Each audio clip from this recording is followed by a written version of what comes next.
슬리퍼 무늬를 입고 다니거나 뭐 뿔테 안경을 쓰고 다닌다거나 아니면 머리를 엄청나게 길게 기르고 다니는 남학생들은 잘 못 본 것 같습니다.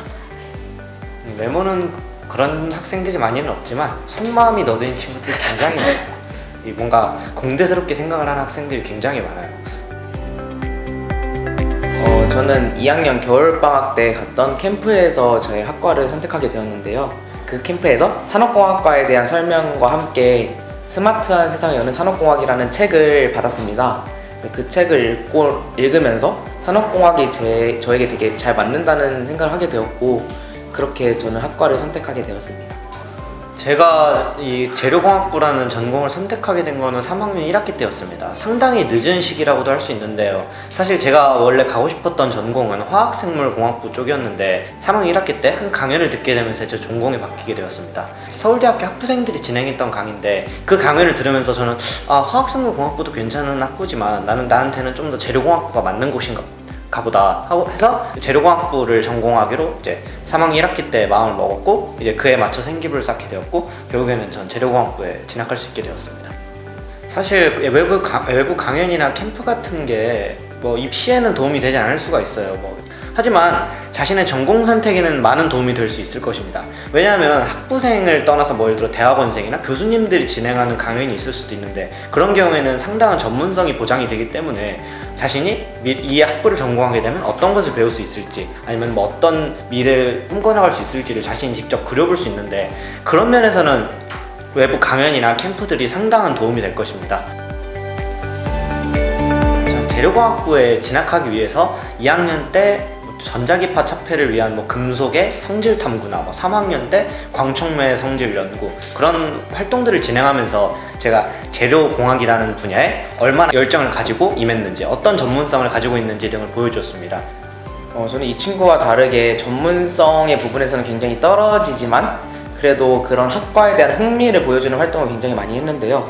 저는 코딩 공부를 하는 동아리를 들었고, 제가 어떤 원하는 프로그램을 만들고자 하는 노력하는 과정을 또 그 생기부에 담아서 그런 활동을 진행하였습니다.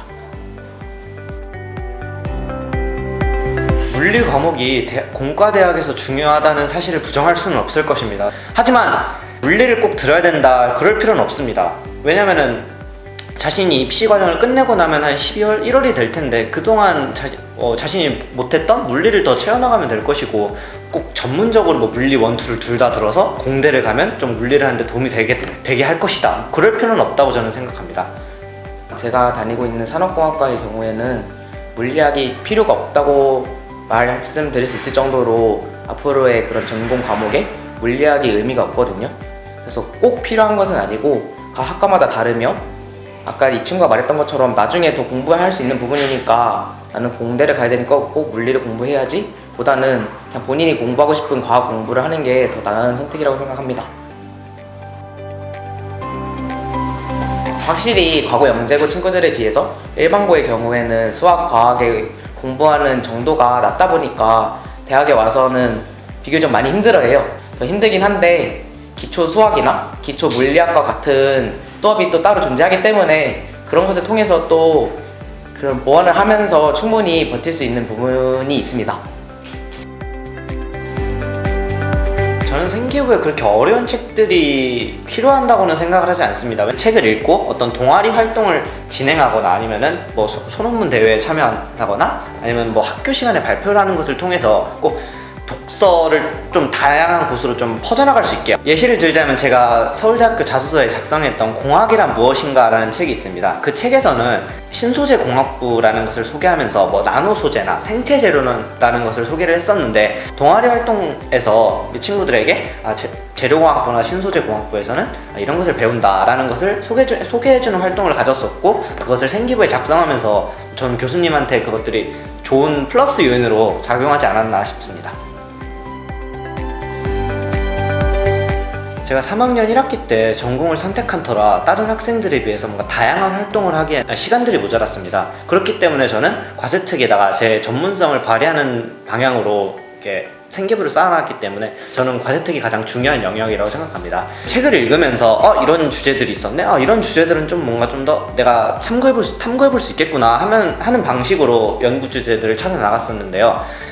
이런 연구 주제들이 어렵게 느껴질 수 있습니다. 하지만 저는 쉬운 책들을 읽으면서 이런 내용들이 있네? 이걸 좀 더 심화적으로 탐구해보면 어떨까라는 발상에서 시작해서 저는 이런 연구 주제를 이끌었기 때문에 여러분들도 다양한 책들을 읽으면서 뭔가 연구 주제를 꺼낼 수 있을 것이라고 생각합니다. 저는 뭐 독서 활동에서 인문학이나 다양한 책을 읽거나 교육봉사를 한다든지 이런 활동을 하였고, 뭐 과세특의 경우에도 이 친구처럼 책을 읽고 보고서를 쓰는 활동을 하였지만, 저 같은 경우에는 어떤 전문성이 있는 활동이 아니라 그냥 이 책에서 보았을 때 산업공학으로의 관점에서 보았을 때는 이렇게 볼 수 있다 라는 내용으로 보고서를 작성한 경험도 있습니다.